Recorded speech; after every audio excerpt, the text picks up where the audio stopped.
All right, we are going to get started with our race winners for today's NASCAR Xfinity Series Beef. It's what's for dinner 300 here at Daytona International Speedway. We are joined by our race winner, Austin Hill, driver of the number 21 Bennett United Rental Chevrolet, and team owner, Richard Childress. We will go straight to questions for these two. Please raise your hand. We'll get a wireless mic. We'll start here with Davey and then Zach. Davey Siegel with Front Stretch. Congratulations, guys. Austin, what's it about the season opening race at Daytona with the new team? Why does it suit you so well? I don't know. I don't know what the deal is there. I have never really saw myself as a super speedway racer, honestly.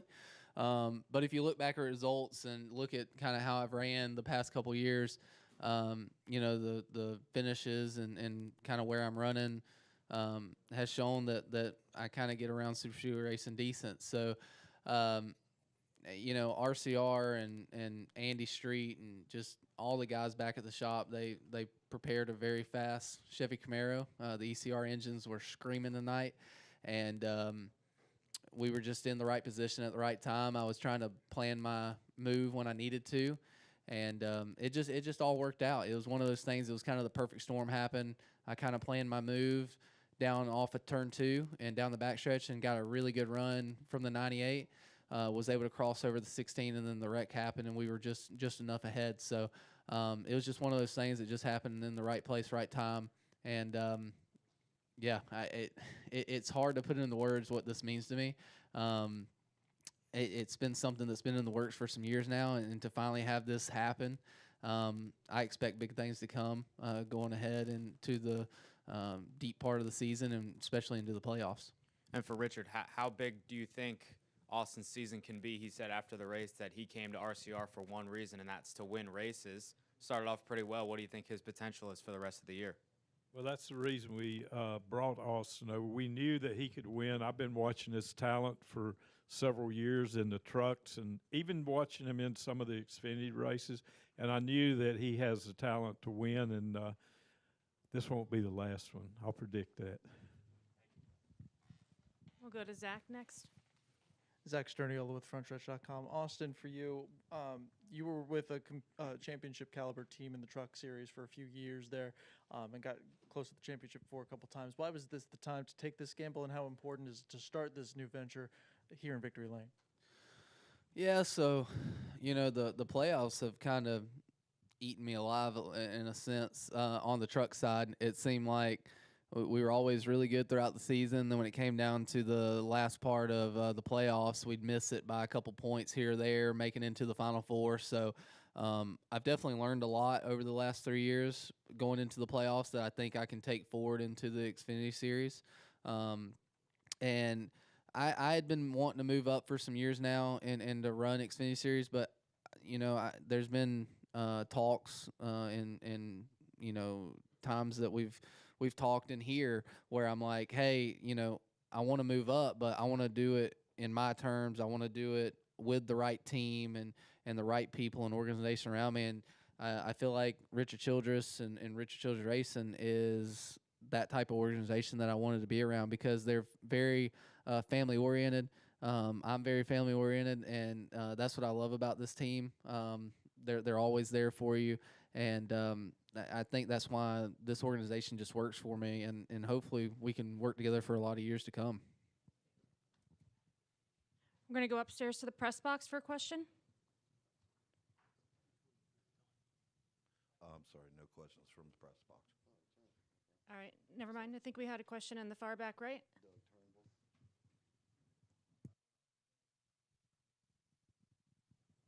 Now I think it's on. Okay, Doug Turnbull for WSB Radio PRN, and congrats from Georgia, by the way, for bringing one home for Douglasville there. But I wanted to ask you, Austin, to me it was a little like your first race with a big team in the truck series, with a funded team that had a lot of money was the win here at Daytona, and then your first Xfinity win is in the same thing, right out of the park with RCR.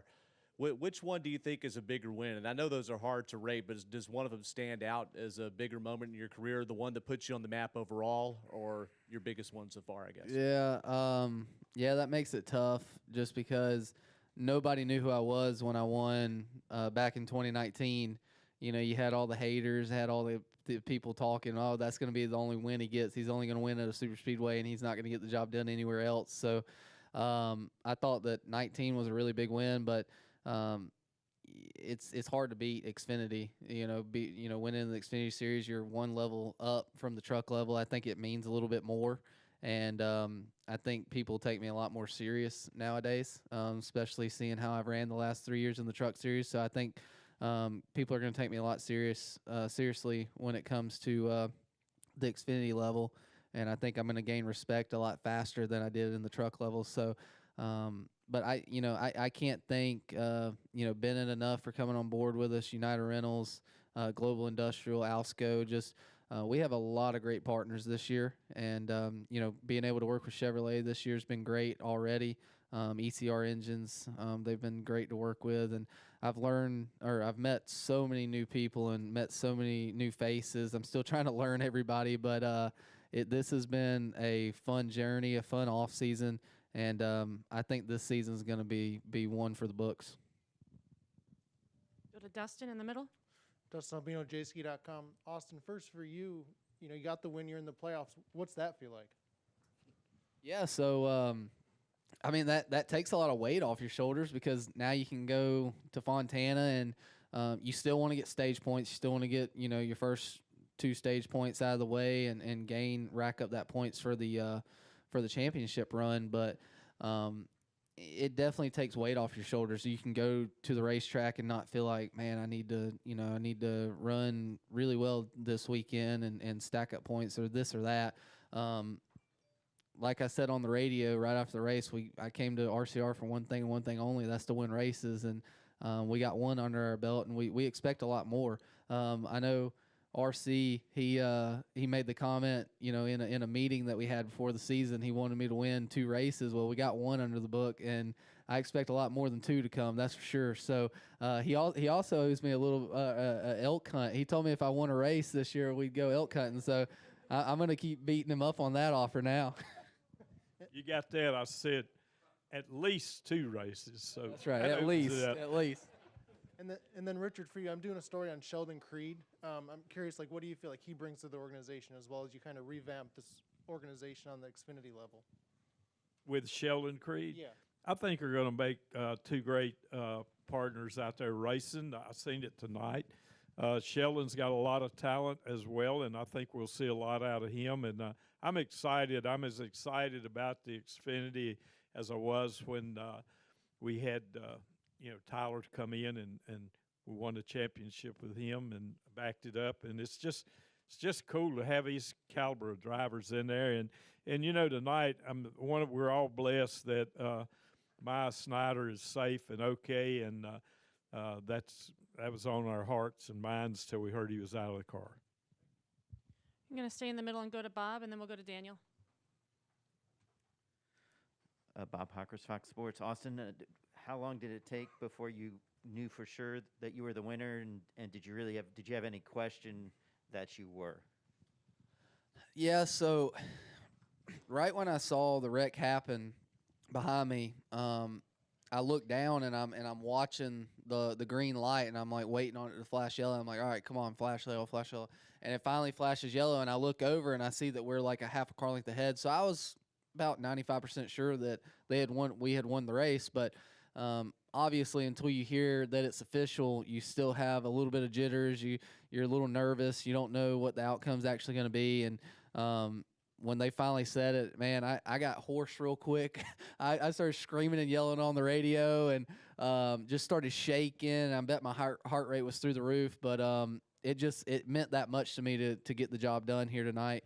And like RC said, I'm glad that everybody was okay. I didn't realize how bad the wreck actually was until like 10 or 15 minutes ago.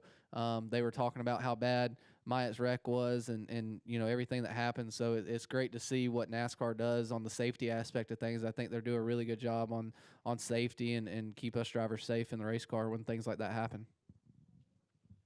We'll go to Daniel. Daniel McFadden, FrenchRace.com. Richard, with you going back to 2 cars in the Xfinity this year, I'm curious, what are your thoughts on the overall health and strength of the Xfinity Series right now compared to where it's been historically over like the last 20 years or so? I think there's a tremendously group of talented drivers in it this year, and you're going to see some great racing. I think the strength of Xfinity is really strong. We've got at RCR, we've got two great drivers, got great sponsors, and we're excited to be back with two cars this year.